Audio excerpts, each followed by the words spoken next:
की सेवा है, सब अपनी अपनी सेवा को लेते हुए बड़े भाग्य से ये सत्संग की सेवा मिलती है। और वो भी उसमें आकर के गाना, गा और ना, वो है हमारी मर्जी पे, हम गाएं या नहीं गाएं। ठीक है, आए हो तो गाओ, बोलो। कहते हैं आज बीज डालेंगे ना, इतना बड़ा वृक्ष मिलेगा हमें इस पुण्य कर्म का, जिसकी हम कभी कल्पना भी नहीं कर सकते। सभी बोलिए राधे कृष्ण कृष्ण कृष्ण राधे राधे, राधे श्याम राधे श्याम, श्याम श्याम राधे राधे, राधे कृष्ण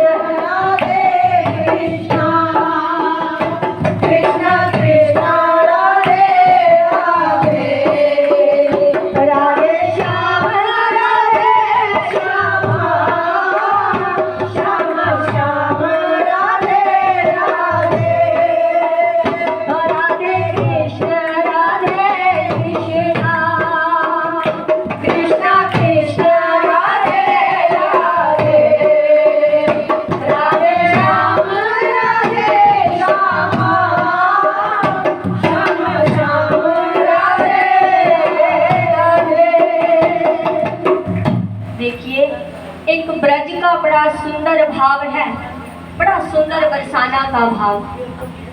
बरसाना में एक बड़े सिद्ध महात्मा रहते थे, उनका नाम था जीव गोस्वामी, और उनके गुरु जो थे वो रूप गोस्वामी।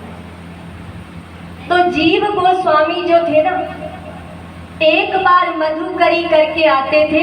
मधुकरी मने ब्रज भाषा में मधुकरी बोलते हैं, और हमारे में कहते हैं कि भिक्षा मांग करके लाना, मांग करके लाना और प्रसादी को खाना।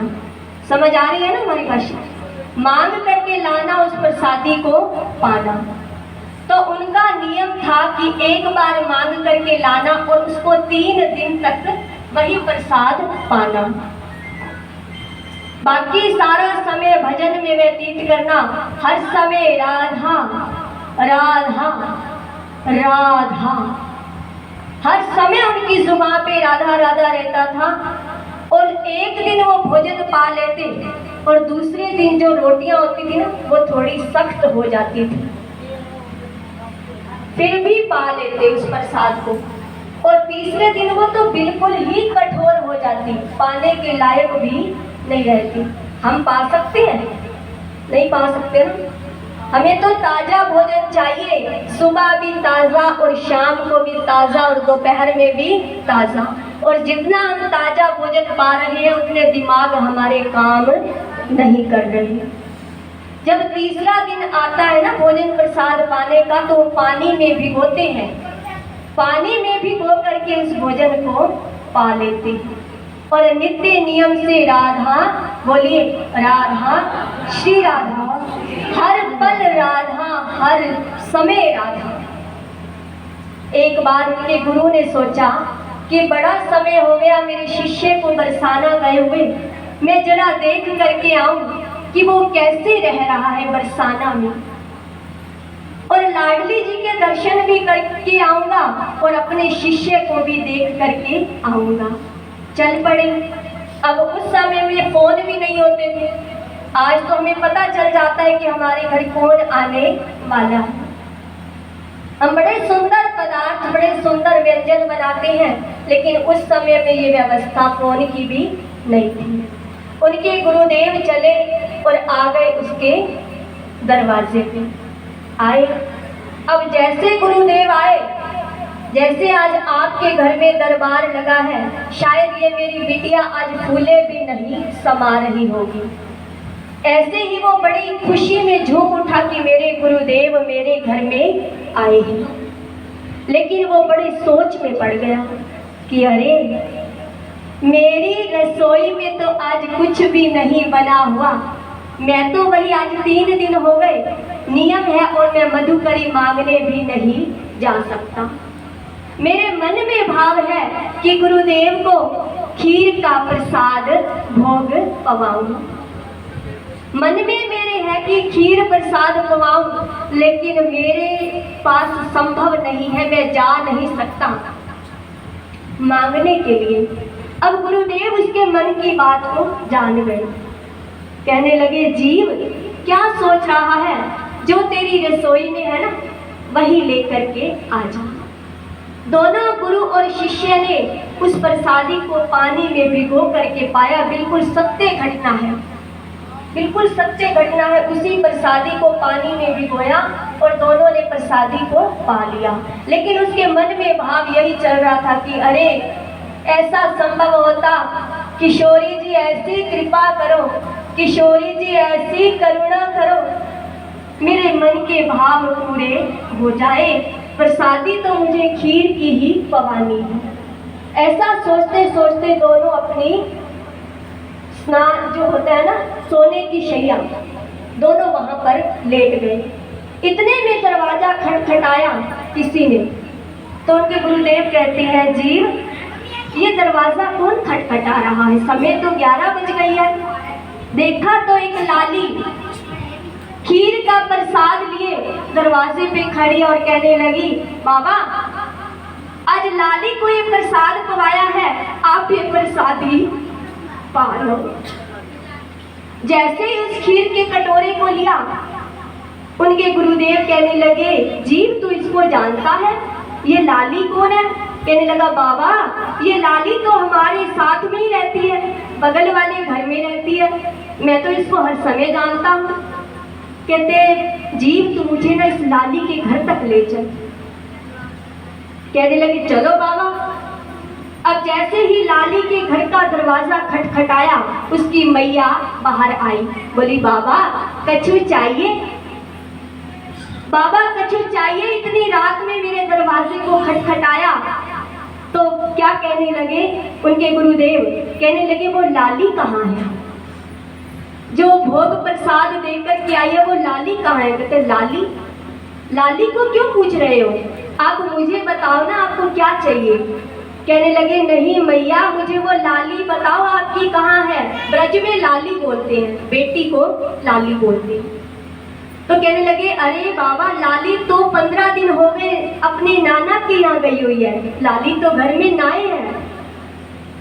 अब उनकी आंखों से आंसू आने लगे। सोचने लगे कि कब हूँ सुबह होए 5 बजे और मैं मंगला करने जाऊं और लाडली के महल में जा करके दर्शन पाऊं। जैसे ही दोनों महल की ओर गए, पुजारी जी ने ऐसे झट से पर्दा खोला और बाबा पूछते हैं कि रात्रि में भोग क्या रखा था? कहने लगे, बाबा रात्रि में तो खीर का भोग रखा था लाली को, और जिस पात्र में भोग पवाया वो पात्र भी नहीं है। और बाबा की आंखों से बड़े आंसू झरझर कि पुजारी जी ये पात्र आपका है? कहने लगे, हाँ इसी पात्र में तो लाली को पवाया था। कहते, ओहो आज लाडली आपके वहां भी पहुंच गई। जब ऐसा सुना तो दोनों की आंखों से झरझर आंसू। सोचा था कि अपने शिष्य से मिलकर के लाडली के दर्शन करके घर को आऊंगा, लेकिन वो बाबा आज तक बरसाना छोड़ करके वापिस नहीं गए। क्या किशोरी इतनी भोरी, इतनी दयालु, इतनी कृपालु मेरी किशोरी, करुणामयी किशोरी, बहुत भोरी। आइए सब गाते हुए, राधे कृष्ण कृष्णा कृष्णा कृष्ण राधे राधे, राधे श्याम राधे श्याम, श्याम श्याम राधे राधे। सभी गाइए, सभी ताली बजाते हुए।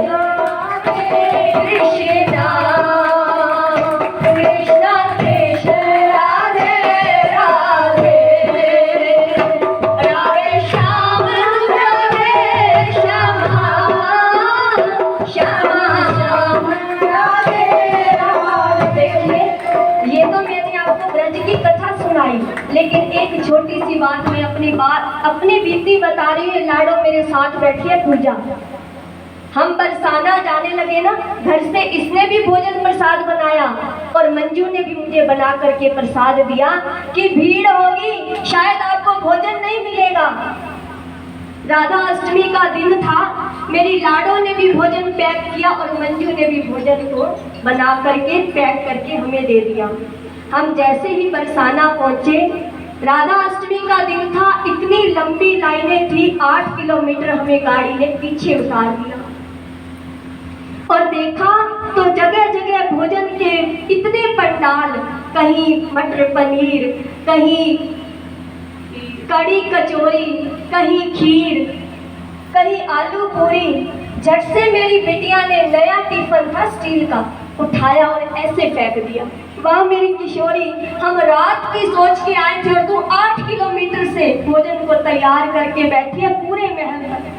बिल्कुल सच घटना है, बिल्कुल सच्चाई की। आइए आज हमारी बिटिया की मैरिज एनिवर्सरी, झूमते हुए, नाचते हुए, गाते हुए, मंगल मनाते हुए, सबको नाचना आता है।